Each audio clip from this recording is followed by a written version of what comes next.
I'm Aaron Hallett. I read original Christian rock.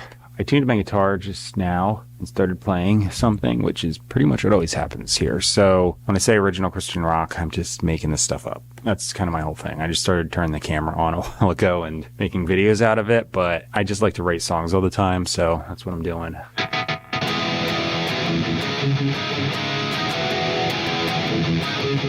I was doing G sharp, C sharp minor. It's more to those chords than that, but just for ease of saying it. And then I was going to do this arpeggio thing across root fifth ninths. So I might just go back and forth between those two things for a verse, and then I'll do a key shift into D major. Anyway, I gotta set a tempo.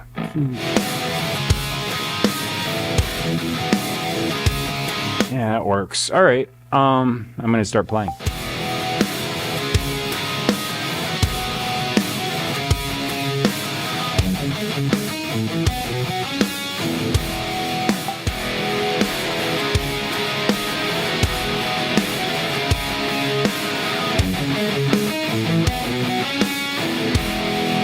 I think that's all I'm doing. I was thinking about doing like a thing where I split the verse onto a different sound or something like that, but nah, I'm just gonna leave it. I'm gonna do an intro solo because I've got 2 extra pass-throughs of that verse. Third verse, I'll do a guitar solo like usual. So I'm gonna do both of those right now.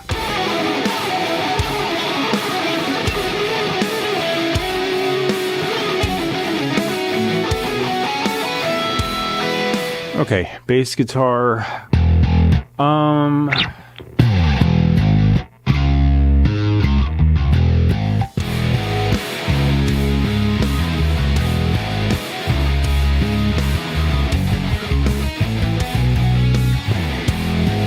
All right, I'm gonna play some drums. So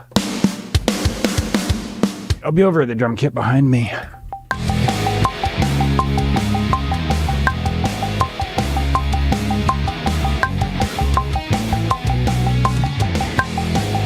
I just finished tracking drums. I'm gonna go put some lyrics down, figure out a melody. I also want to grab a coffee. I just wanted to show you quick too. So I tracked the drums, and I don't usually show this part, but I slightly edit my drums because my snare drum has a single zone snare trigger, so I'm only going to get it firing on one note, which is D1, which is just center snare. That works great for the verse, so like...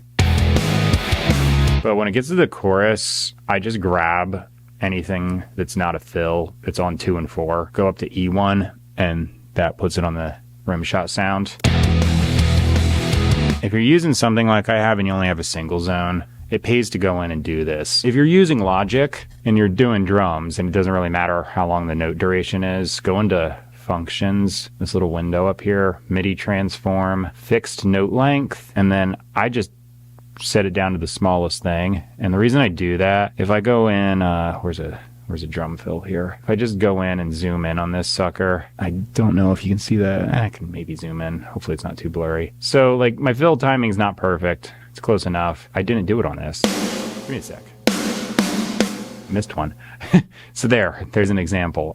Pull those up to E1. I can see everything that's happening. And when I just leave it alone, this note length will be like out to here because it's just stupid like that. Yeah. So any like hit that's supposed to be like a loud thing, like if I'm going ba ba ba ba, I'll just grab the first one and pull it up to a rim shot.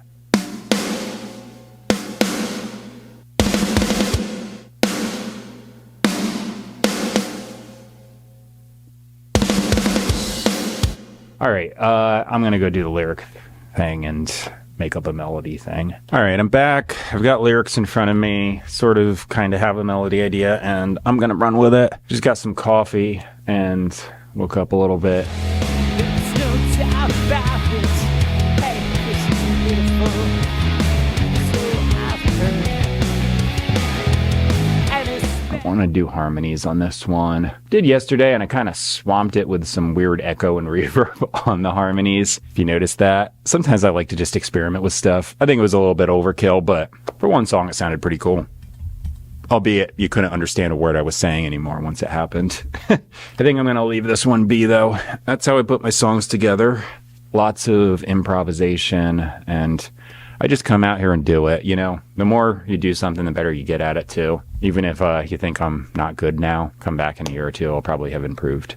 I could have said that, 2019 when I started. As I kept going, I get better. So that's why I think it's important to just keep going and just kind of view everything you're doing as practice, because not one of my songs comes out perfect. I always have little screw ups here and there. Actually, when I was tracking the drums, it wasn't really my screw up, but my headphone wire came out like right through the guitar solo section, and freaking threw me off. Damn headphones. Kind of sucks because I had some awesome drum fills. Like, there were really cool syncopated things that I couldn't do again if I tried. And I didn't even try because I was like, I just don't want to mess up. I just want to get this done. But yeah, I was like, are you kidding me? That kind of stuff happens. But I just don't care because I just decide, you know what? I'm just going to play another one, get it right, and it sounds fine. As far as the other stuff I always mention, the lyrics I put down are going to be in the bottom of the description box because I just copy paste those right from my phone. The middle of my description box has where you can find my music online, purchase and stream, that sort of thing. The top thing is Bible teaching. It's PastorMelissaScott.com. All the other stuff I see online is a bunch of weirdness. The best way to categorize it all is just say it's subjective. It's either teaching based on dogma, tradition, whatever kind of baggage you can pile on there, personal opinion. A lot of places will take text out of context. There's all sorts of stuff going on. People just read things and interpret it in their own ways. But the teaching at the end of this link is objective. The whole goal is just, what does this actually say? What were the writers intending? You're going to see translation from the original languages happening, diving into the grammar of the original languages, because that's important too. Just like middle voice versus whatever voice in the New Testament Greek will tell you a lot of things that you're not going to see in the English. Just great examples of a lot of teaching like that going on here I could mention, but it's just getting that exact meaning without all the extra stuff piled on, and it's simply just teaching. I put it here as a resource. If anyone's looking around for that kind of thing, you can just click on it quick. If you're just here for the music, then hang on for a second and you're going to see the track coming up. In the meantime, subscribe, like, comment, share. You'll keep seeing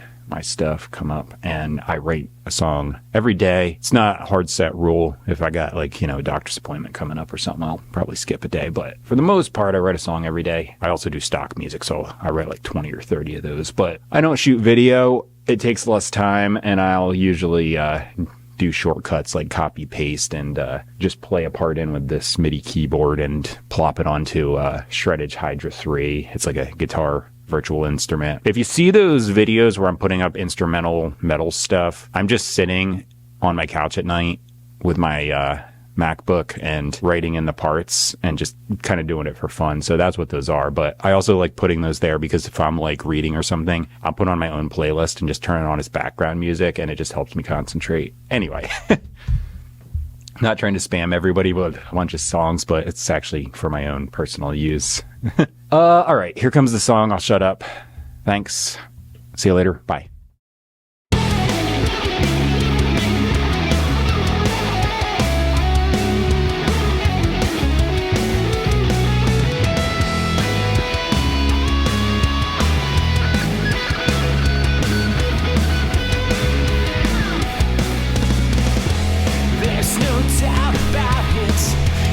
This is pitiful, so I've heard.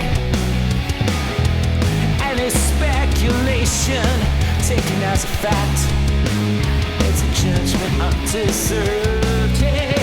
And I've thought about it for a few minutes time, so now I'm sure. Running in your pocket, got it out by you.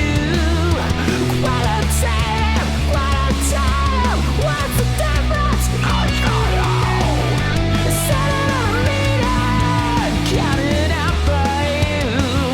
Syncopated, I feel frustrated, I'm messing up now.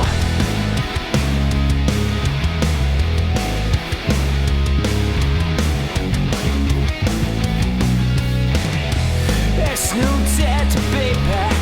Hey, yeah, this is free and clear. So I've heard, and it's speculation. calculation taken as a fact. Judgment undeserved.